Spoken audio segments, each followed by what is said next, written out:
Howdy team and welcome back. Ruckus here with some VK3002 gameplay today. The Big D, successor to the Little D down at tier 6, the VK3001D, and brother to the Panther at tier 7. I've just finished it, moving on now to the Indian at tier 8, which will probably play slightly different. It's a slower machine with a bit more hull armour and better gun depression. Now I like to start these vids off with some stats these days, so let's have a quick look at the Ruckus stat board and just see how this thing compares against the others. The tier 7 heavies are very similar to each other statistics wise. There's not a great deal of variation, so we won't spend too much time here.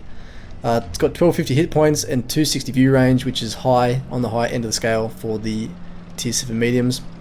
Fire chance of 15% sits in the middle. The armor isn't as good as I thought it was originally.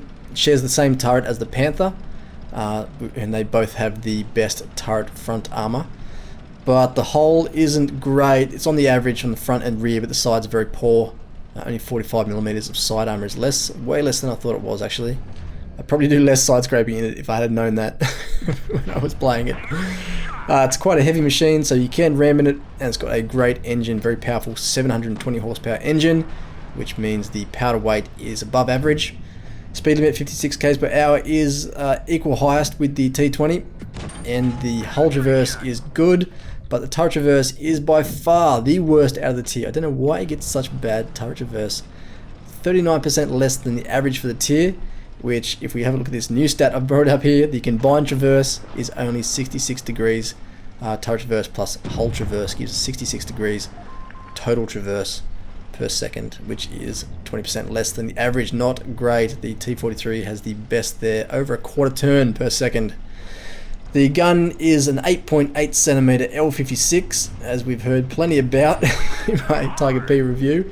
It's got a good rate of fire and decent damage for a medium tank at tier 7, which means the DPM is bang on average, but the penetration stats are not great. The AP pen only has 145mm of pen, so you will be swapping to the APCR gold rounds quite a bit.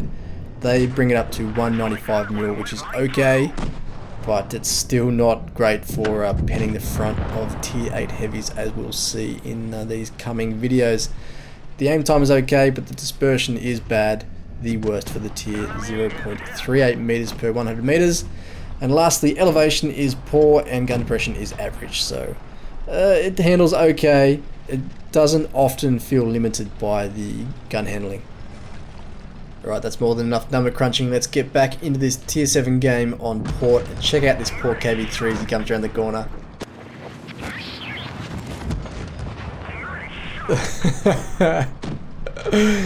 Someone is definitely having connection issues. It's nice to know there are people out there having worse ping than me.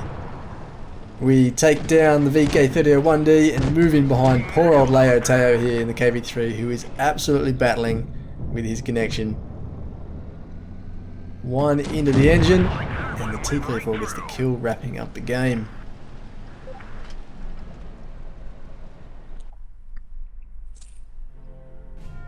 Second class in Confederate, 2.5k damage. You'll see a lot of that in these replays. Decent accuracy stats, 40k, and not bad XP.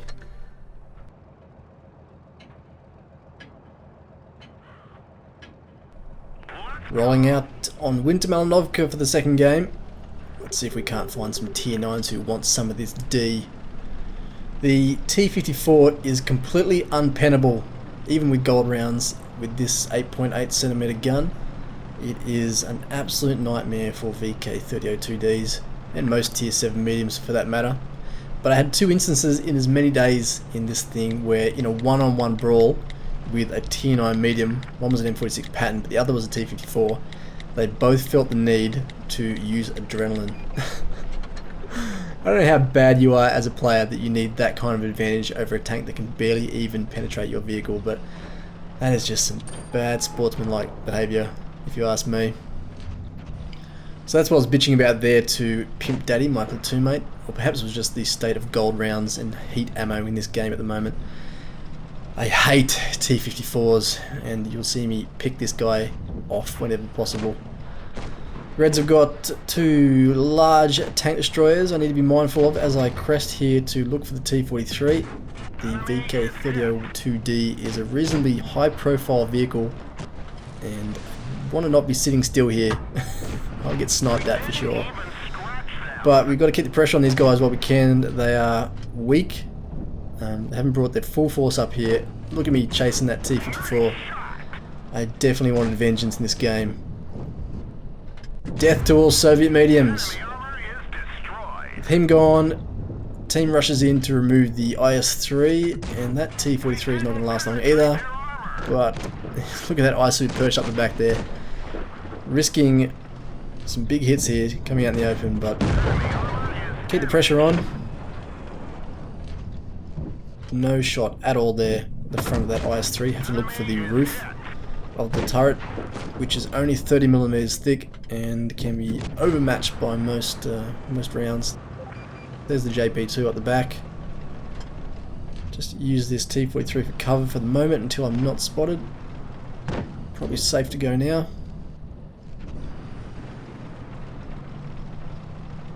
Our own T-54 has managed to come out of that engagement with no damage, so very strong position now for our team. 3 tanks up, with the Reds already down to very low hit points. There goes the JP2. Who's next? IS engaging at IS-6. He's probably all taken care of, so I move in for the ISU 152. You want some of this D, don't you?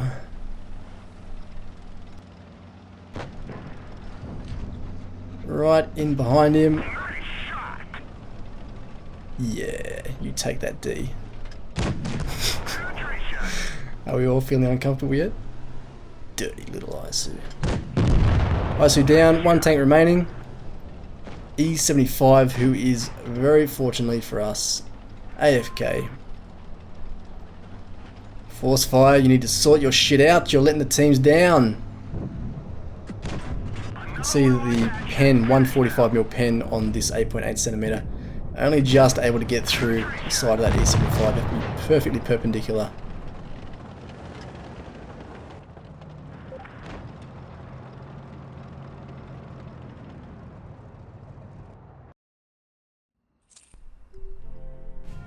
Second class badge, sniper, and that unpronounceable Lavaslaho medal. Exactly 2k damage coming out on top on XP2. 30,000 credits when you're enough, and again 1.3 or 1.4k XP. No gameplay vid would be complete without a good Mines Hill Rush, so here it is, tier 7 battle. I'm with Hot Blood Korea, who said his son was very excited about the prospect of seeing his old man on this channel, so shout out to Hot Blood and his son as we charge off to the hill. Look at the lineup. The Reds have got 5 tier 7s and a fail platoon, whilst we have 3 tier 7s, 1 SU-1 2244, 2 tier 6s and 2 tier 5s. This could be interesting as we meet the Comet. A couple shots into him, and now I turn to face the threat. I want to block these guys off, but it's probably a bit too soon there. I take a few hits, unnecessary really. I could have pulled back a bit further, but now I use the building here that'll absorb at least 1 shot. I bounce the VK3002D, my opposite, but take one from the Comet, who has better pen, but he sits in the open for too long, and we have the high ground and the advantage. This is one of those mines drubbings. The rest of the team has finally moved up. They've got a reasonably stock looking KV3. And what's this? Oh, Hetzer. What are you doing here? Found that free damage. Move back to the KV3. Look for that upper front plate. But he pulls away and there's that .38 accuracy. Oh, go on. I'll take the Hetzer. Why not? KV3's pulled away. But an AT7 has moved up. We look for that Commander's Cupola. Big weak spot on the AT7. Just pulling out enough to get the shot away. Keeping the front armour angled. Bounce there off the rounded armour of that Cupola. It's not a guaranteed bounce if you don't hit it squarely. But he's run out of hit points. Hot Blood's in behind him. There we go. I've got 2 tanks left, and I'm going to charge in now. Run the distraction on this T29. Look for a side shot, but nope.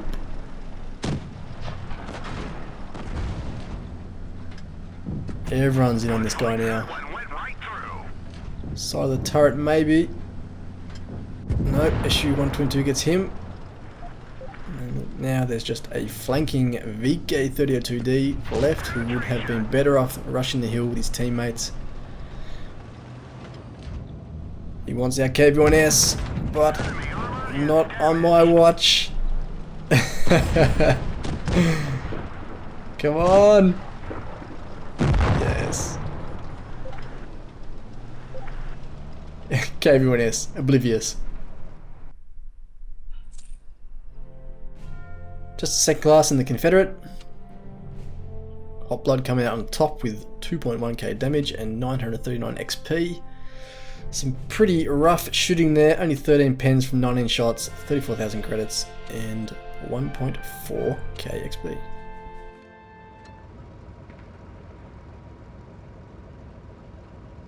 We wrap up today's episode on Castilla, another tier 9 battle. And another odd lineup. We've got 3 tier 9s, 1 tier 8 and 3 tier 7s, whilst the Reds have got 2 tier 9s, 4 tier 8s and a single tier 7. So I don't know, call that what you will. I think it's pretty even. Just have to see how it develops. Myself and Hot Blood are moving towards the hill, but the team is split and divided. It's not a good look. I much prefer on big maps like this that the team stays within firing range of one another. Any map really, you want that. But it's more important on big maps like Castilla. One target up, T-44 as we move up the hill. Managing to do a pretty good job keeping up with the Comet, who's one of the faster tier 7 mediums. IS-6 now. No one on the hill. Looks like the castle is uncontested. More targets up. KV-3, all low tier stuff, all tier 8s. And no one coming around the corner here, so perhaps all the Reds are in one corner, which will give us a chance to encircle them.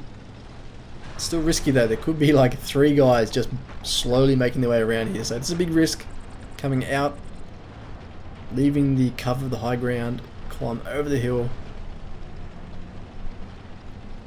But again, no target spotted, so it looks like all the Reds are in that corner. Our objects is taking out KV-3, but even if we pincer these guys, they're still going to be up by a single tank because we've got 2 heavies out of the fight at the moment. There's an ST-1 and a Tiger P well behind. They're another 30-40 seconds away, so better not draw too much attention to ourselves here. Objects coming around, didn't like that shot to the side. Swap now to APCR because there's nothing but high tiers here. Yep, Indians rolling in.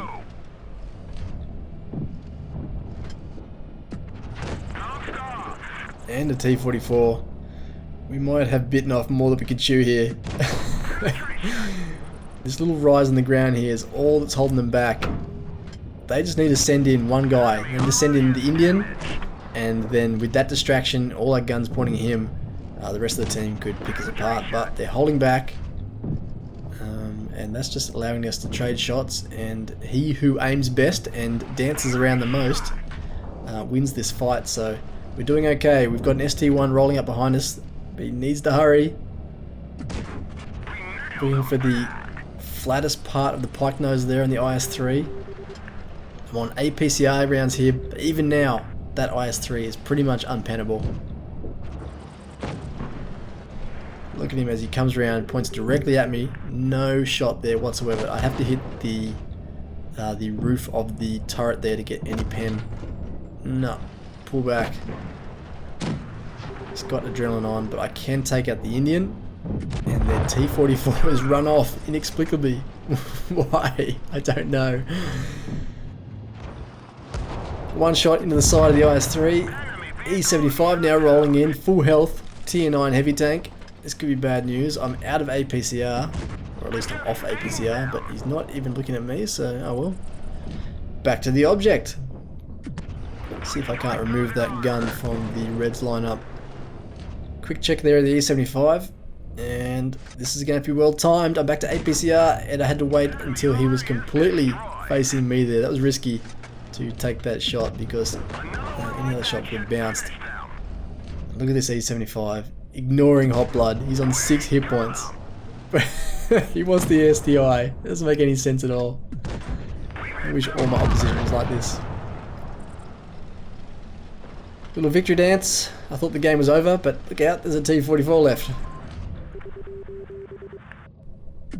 0.38 accuracy, there we are.